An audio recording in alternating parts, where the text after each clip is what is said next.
ರಾಮನಗರ ಜಿಲ್ಲೆಯ ಹೆಸರನ್ನು ಬೆಂಗಳೂರು ದಕ್ಷಿಣ ಜಿಲ್ಲೆ ಎಂದು ಬದಲಾಯಿಸಲು ಕರ್ನಾಟಕ ಸರ್ಕಾರ ಸಚಿವಾಲಯ ಸಂಪುಟ ಸಭೆಯಲ್ಲಿ ಈಗಾಗಲೇ ಒಮ್ಮತದಿಂದ ತೀರ್ಮಾನಗೊಂಡಿದೆ. ಇನ್ನು ಈ ಆದೇಶವನ್ನು ಸರ್ಕಾರ ಗೆಜೆಟ್ನಲ್ಲಿ ಪ್ರಕಟವಾಗುವುದು ಮಾತ್ರ ಬಾಕಿ ಇದೆ. ಈ ಹಿನ್ನೆಲೆಯಲ್ಲಿ ರಾಷ್ಟ್ರ ಮತ್ತು ರಾಜ್ಯ ಮಟ್ಟದಲ್ಲಿ ಸಾಕಷ್ಟು ಚರ್ಚೆಗಳು ನಡೆಯುತ್ತಿವೆ. ಈ ಊರಿಗೆ 9ನೇ ಶತಮಾನದಲ್ಲಿ ರಾಮನಗರಕ್ಕೆ ಚೋಳರ ಕಾಲದಲ್ಲಿ ಕಿಳಲೈ ನಾಡು ಎಂದು ಕರೆಯಲ್ಪಡುತ್ತಿತ್ತು. ಕಿಳಲೈ ನಾಡು ಅಂದರೆ ಬೆಟ್ಟಗಳ ನಾಡು ಅಂತ ಅರ್ಥ. ಗೂಗಲಲ್ಲಿ ನೋಡಿದ್ರೆ ಸರ್ಚ್ ಮಾಡಿದ್ರೆ ನಮಗೆಲ್ಲ ತಿಳಿಯುತ್ತದೆ. ಇದಾದ ನಂತರ ಚನ್ನಪಟ್ಟಣ ರಾಮನಗರ ಪಕ್ಕದ ಪ್ರದೇಶದಲ್ಲಿ ಆಳುತ್ತಿದ್ದ ದೊಡ್ಡಮಳೂರಿನ ಸುತ್ತಮುತ್ತಲಿನ ದೇವಾಲಯಗಳು ನಿರ್ಮಿತವಾಗಿದ್ದು 16-17ನೇ ಶತಮಾನದಲ್ಲಿ ಕೆಂಪೇಗೌಡರ ವಂಶಸ್ಥರು ಆಳ್ವಿಕೆಯಲ್ಲಿ ಈ ಊರನ್ನು ರಾಮನ್ ದುರ್ಗ ಎಂದು ಕರೆಯಲ್ಪಟ್ಟಿತು. ಸುಮಾರು 18ನೇ ಶತಮಾನದಲ್ಲಿ ಟಿಪ್ಪು ಸುಲ್ತಾನ್ ಈ ನಮ್ಮ ಊರಿಗೆ ಶಂಷಾಬಾದ್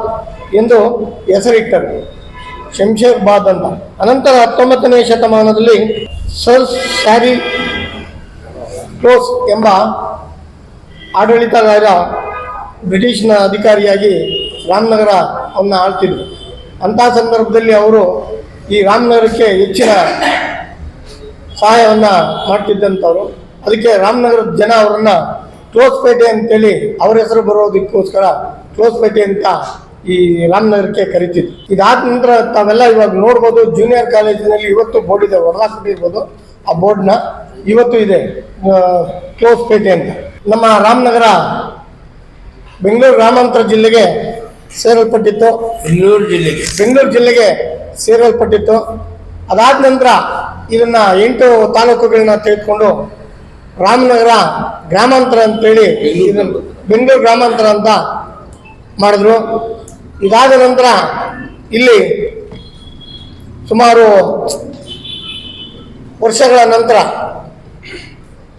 2007ರಲ್ಲಿ ಸನ್ಮಾನ್ಯ ಶ್ರೀ ಕುಮಾರಸ್ವಾಮಿ ಅವರು ರಾಮನಗರ ಜಿಲ್ಲೆ ಅಂತೇಳಿ ಮಾಡಿದ್ರು. ಇದಾದ ನಂತರ ಇಲ್ಲಿ ಎಲ್ಲ ಕಚೇರಿಗಳಿಗೆ ನಾವೆಲ್ಲ ಬೆಂಗಳೂರಿಗೆ ಹೋಗಬೇಕಾಗಿತ್ತು. ಅದನ್ನು ರದ್ದು ಮಾಡಿ ನಮ್ಮ ರಾಮನಗರಕ್ಕೇ ಎಲ್ಲ ಕಚೇರಿಗಳನ್ನ ತಂದರು. ತಂದಾದ್ಮೇಲೆ ಇಲ್ಲಿವರೆಗೂ 17 ವರ್ಷ ಆಯಿತು. ಕಚೇರಿಗಳು ಮಾತ್ರ ಇದೆ, ಅಧಿಕಾರಿಗಳು ಮಾತ್ರ ಇದ್ದಾರೆ. ಅದು ರಾಮನಗರಕ್ಕೆ ಏನೂ ಸಹ ಬರಲಿಲ್ಲ. ಅದೇ ನಾವು ಬೆಂಗಳೂರು ಜಿಲ್ಲೆ ಅಂತಲೇ ಇದ್ದಿದ್ರೆ, ಗ್ರಾಮಾಂತರ ಜಿಲ್ಲೆ ಅಂತ ಇದ್ದಿದ್ರೆ ಸುಮಾರು IT-BT ಕಂಪ್ನಿಗಳು ಬರ್ತಿದ್ದು ಅಂತೇಳಿ ಭಾವಿಸ್ಕೋಬೋದು.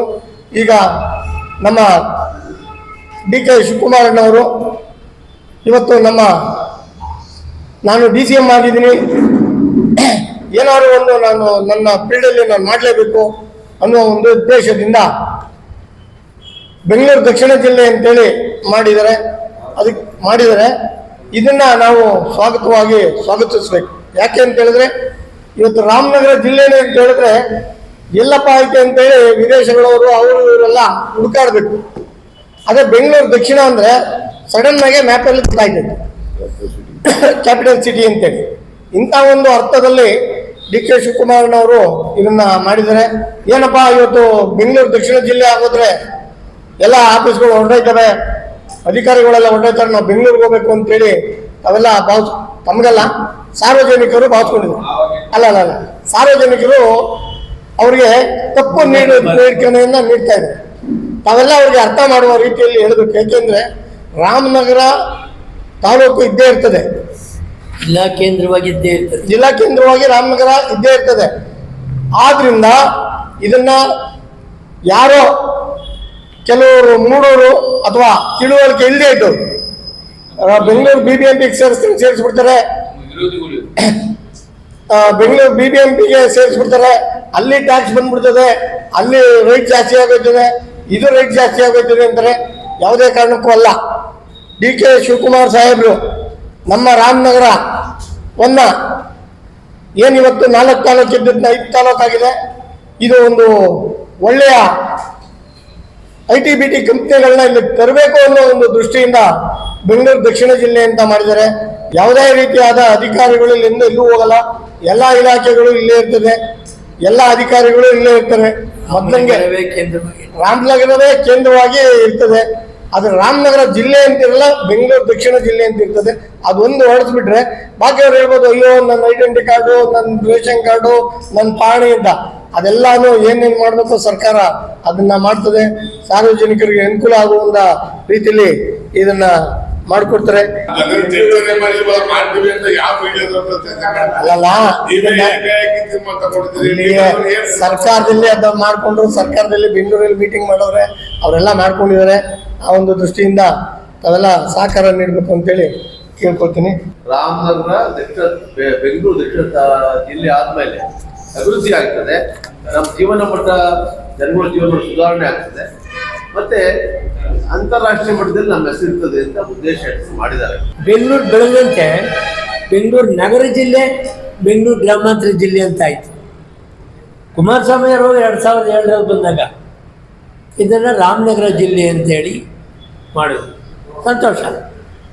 ಆವಾಗ ಯಾರು ಪ್ರತಿಭಟನೆ ಮಾಡಿಲ್ಲ ಅಂತ ಹೇಳ್ತಾರೆ.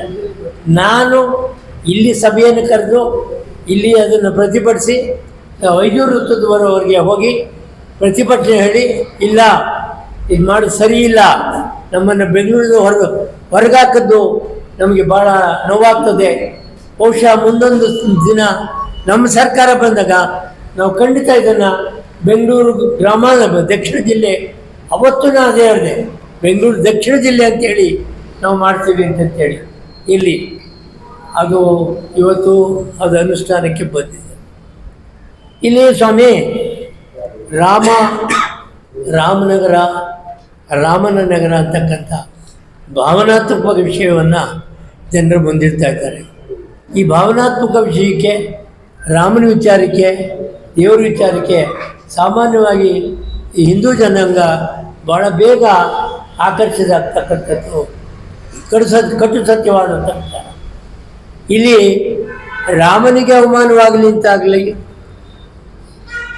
ರಾಮದೇವರು ಬೆಟ್ಟಕ್ಕೆ ಅವಮಾನ ಆಗಲಿ ಅಂತ, ರಾಮನಗರಕ್ಕೆ ಅವಮಾನ ಆಗಲಿ ಅಂತ ಆಗಲಿ ಈ ಬದಲಾವಣೆ ಅಲ್ಲ.